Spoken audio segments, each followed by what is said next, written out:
kunci Anda sukses dunia akhirat, percayalah takdir.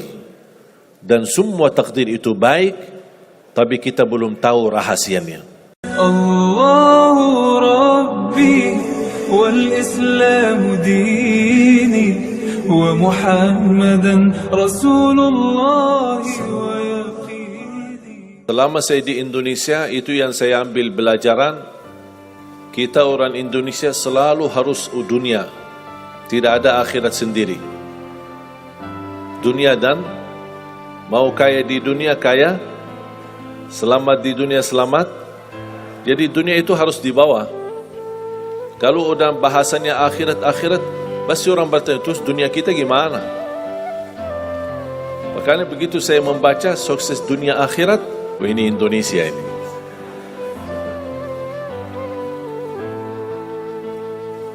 Bahkan hampir setiap ibadah kita pasti yang dikejar dunia. Saya sudah dakwah sebelum di Indonesia, di mana-mana. Tapi baru pertama kali pas saya di Indonesia diminta amalan, gimana supaya dapat amalan mudah kerja, dapat amalan mudah urusan, dapat amalan lancar rezeki, dapat amalan. Jadi ujung-ujungnya semua untuk urus dunia. Makanya saya buatkan satu buku. Habis saya sudah fahami dan belajari karakter orang Indonesia. Orang Indonesia dah mau yang ribet-ribet, mau yang mudah, yang enak dan masuk surga. Betul? Makanya saya buatkan satu buku, 20 amalan mudah tapi pahalanya sangat menakjubkan. Mudah diingat, mudah dihafal, mudah diamalkan, tapi pahalanya sangat luar biasa.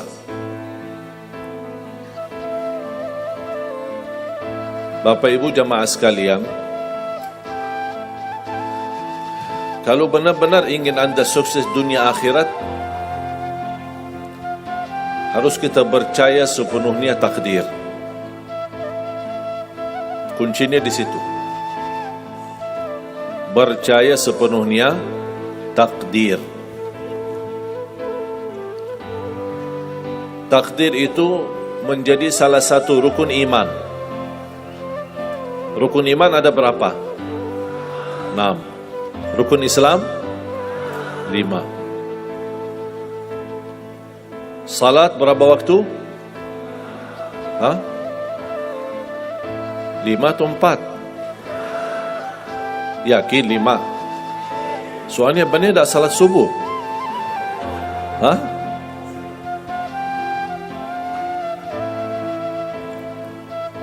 Takdir itu menjadi salah satu rukun iman.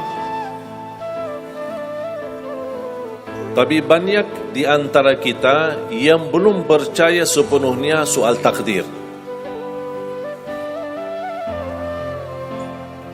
Dan kita sifat manusia, mohon maaf, suka tidak adil. Contoh, kalau Allah berikan karunia, nikmat, pertama kita lupa bersyukur. Yang kedua, kita tidak pernah berkata sama Allah, ya Allah kenapa aku dapat nikmat ini? Tapi sebaliknya, kalau kita diuji oleh Allah, kita kurang sabar, dan kita bertanya sama Allah, ya Allah kenapa saya diuji? Faham tak?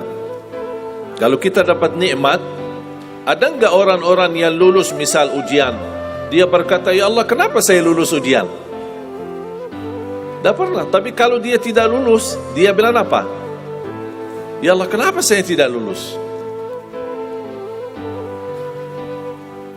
Ketika ditimpa musibah, dia selalu merasa nyesal atau merasa sakit hati, tersinggung, berkata sama Allah, kenapa saya diuji padahal saya orang baik, saya jaga salat, saya berusaha mendekat sama Allah, tapi saya merasa bertambah berat ujiannya.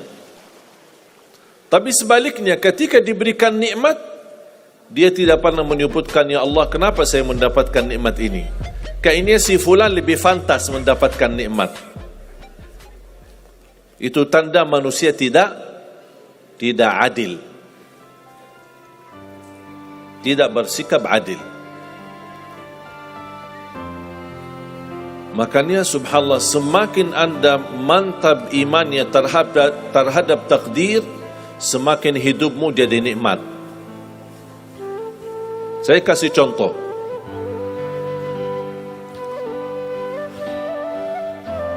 Tidak ada persoalan masalah takdir baik. Itu bukan masalah bagi kita. Justru kita bertambah senang kalau kita mendapatkan takdir yang baik. Tapi yang menjadi persoalan bermasalah bagi kita adalah takdir buruk. Ketika ditimpa musibah, ketika ada ujian, ada sakit, kesulitan, penghasilan yang tidak mencukupi, dan banyak masalah keluarga, masalah rezeki, masalah sama majikan, masalah di kerjaan, itu yang membuat banyak beban fikiran.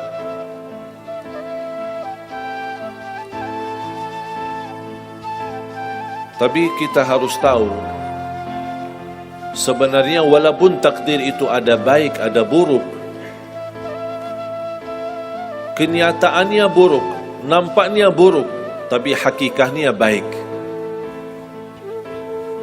Hakikatnya baik. Tapi kapan kita bisa tahu takdir yang buruk ini bisa menjadi baik bagi kita? Belum tentu sesaat terjadi ujian itu. Bisa jadi belakangan, bahkan bisa menjadi sekian lama baru kita tahu dan sadar ternyata takdir itu baik bagi kita.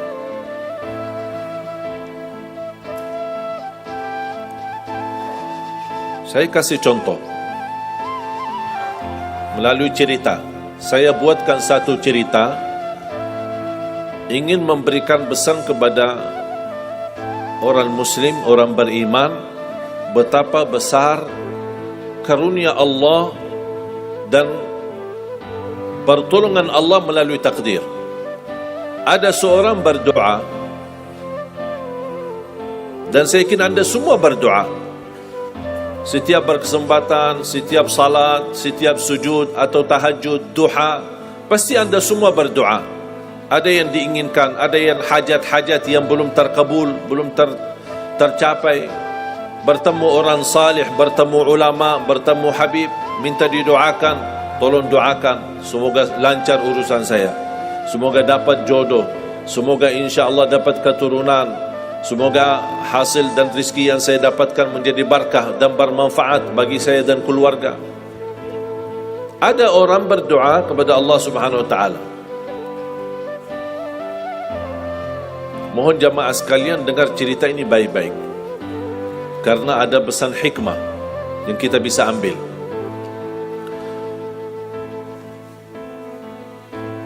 Orang ini berdoa tapi tidak melebihi selain doa meminta jodoh yang salihah, yang cantik, yang kaya. Itu aja doanya, tak ada yang lain. Setiap salat, ya Allah, jodoh yang salihah, yang cantik, yang kaya.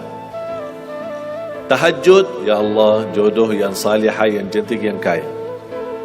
Doa pas buka puasa, itu aja doa, tak ada yang lain. Tak minta ampun, tidak minta rahmat, tidak minta karunia, tidak minta keselamatan. Butuh banget ini jodohnya. Dapat rezeki sedikit, dapat kemudahan berangkat haji. Selama dia berhaji, selama dia tawaf 7 kali, itu aja doanya. Ya Allah, jodoh yang salihah, yang cantik, yang kaya. Safa Marwah sa'i, ya Allah, jodoh yang salihah, yang cantik, yang kaya. Tak ada yang lain. Ketika satu malam dia sudah di tengah air, berjalan malam hari santai-santai di kampung sambil membayangkan jodohnya,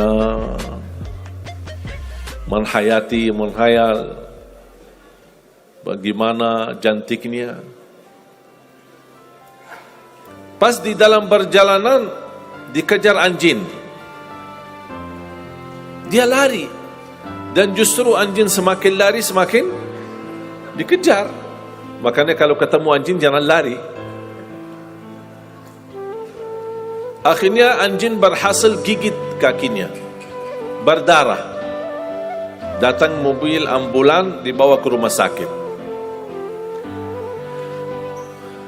Di dalam mobil ambulan dia merasa menghadapi ujian, dan dia berkata, ya Allah, selama ini saya berdoa minta jodoh yang salihah, yang cantik, yang kaya, masa dikirimkan anjing? Dia belum tahu ada apa. Dan ini yang sering kita lakukan, terlalu cepat respon dan berkata yang tidak baik ketika kita diuji oleh Allah, sedangkan kita belum tahu apa yang akan terjadi sesudah itu. Ambulan dibawa ke rumah sakit, dan subhanallah, dirawat di rumah sakit seorang dokter yang cantik, yang salihah, yang kaya, jadi jodohnya. Ada hikmah enggak digigit anjing? Buruk enggak kejadian itu? Buruk, digigit anjing pasti buruk. Tapi ternyata di dalam keburukan Allah menyediakan sesuatu kebahagiaan, sesuatu kebaikan, tapi kita belum tahu. Ternyata Allah sudah kabulkan doanya. Allah sudah kabul. Cuman kadang-kadang proses menabulkan doa itu ada di antara doa kita yang memang prosesnya lewat takdir buruk. Allah sudah kabul. Kata Allah, aku sudah kasih, tapi tunggu. Seperti ini orang, doanya terus, ya Allah, jodoh yang salih, yang cantik, yang kaya, jodoh yang salih, yang cantik, yang kaya. Allah sudah kabulkan doanya, tapi jodohnya ada di rumah sakit. Berarti harus sakit dulu. Gimana cara sakit dulu? Allah punya bermacam cara, berbagai macam cara. Bisa sakit, tiba-tiba sakit, bisa apa saja alasannya. Di antaranya tentara Allah yang ada di bumi, semua yang bernyawa makhluk Allah, patuh dan taat kepada Allah Subhanahu wa taala. Di antaranya anjing. Allah perintahkan gigit si fulan biar ketemu jodohnya di rumah sakit.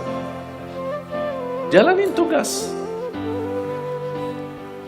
Memang kita menyesal ketika terjadi kecelakaan, tapi kita tidak tahu apa hikmah di belakang kecelakaan itu. Dan sering saya bilang sama jemaah, mudah-mudahan Allah kabulkan semua hajat-hajatmu. Walaupun digigit, mau enggak digigit anjing dulu?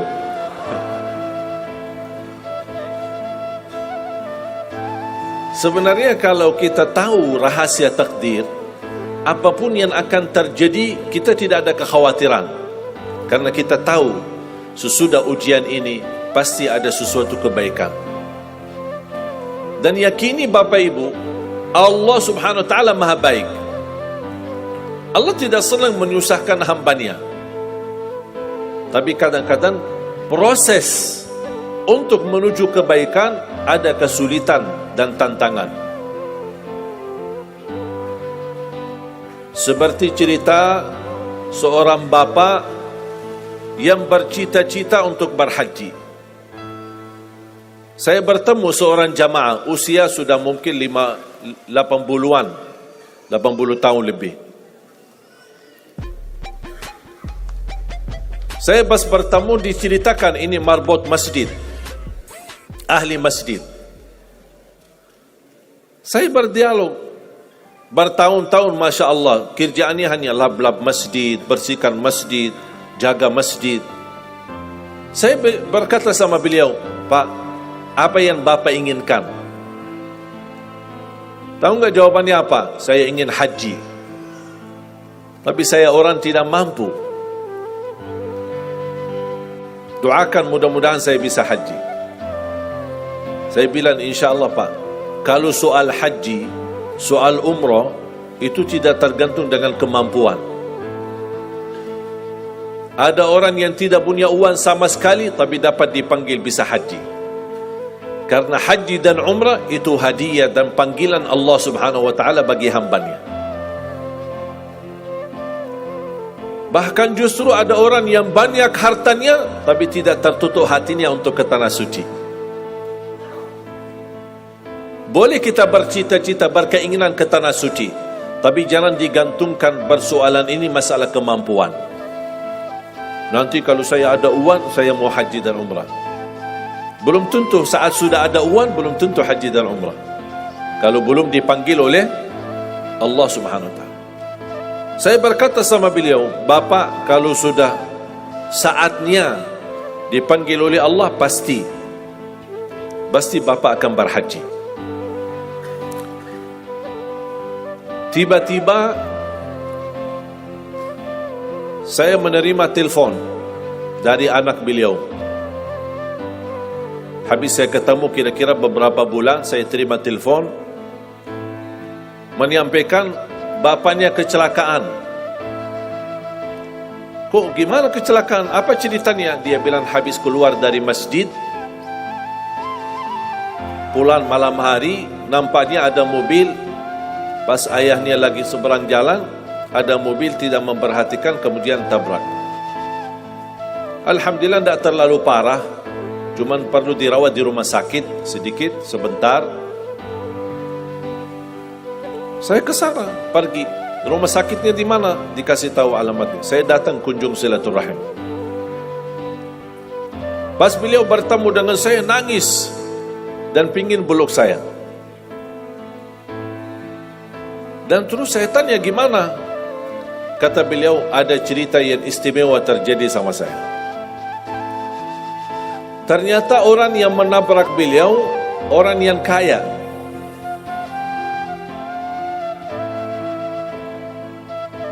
Habis itu, orang yang kaya minta maaf sama si bapak ini. Mohon maaf Pak Haji, mohon maaf Pak Haji. Beliau tambah nangis. Orang kaya bingung, ya kenapa sih setiap mohon maaf malah nangis dia. Ditanya kenapa Pak nangis, sakit? Tidak, karena bapak dari tadi bilang Pak Haji, sedangkan saya belum haji. Tertutup hati orang yang kaya, yang dia sediakan biaya haji dan bisa berangkat. Dan kata beliau, betul apa yang disampaikan ketika pertama kali bertemu. Kalau sudah saatnya dipanggil oleh Allah, pasti bisa ke tanah suci. Walaupun ditabrak mobil. Berarti intinya apa? Apa yang saya ingin sampaikan, jangan ada yang merasa menolong atau merasa sakit hati atau merasa tersinggung ketika menghadapi ujian. Merasa belum terkabul keinginannya, Allah sudah kabulkan. InsyaAllah tidak ada di antara kita yang ditolak doanya. Cuman kita mohon maaf kadang-kadang buru-buru, ingin selalu semuanya cepat. Kadang-kadang kalau terlalu cepat apa yang kita inginkan kita dapat, itu bahaya juga. Dan Allah ingatkan, kalau manusia, Allah tidak sulit menjadikan manusia semuanya kaya. Kalau sekarang saya bertanya, mau enggak semuanya jadi orang kaya?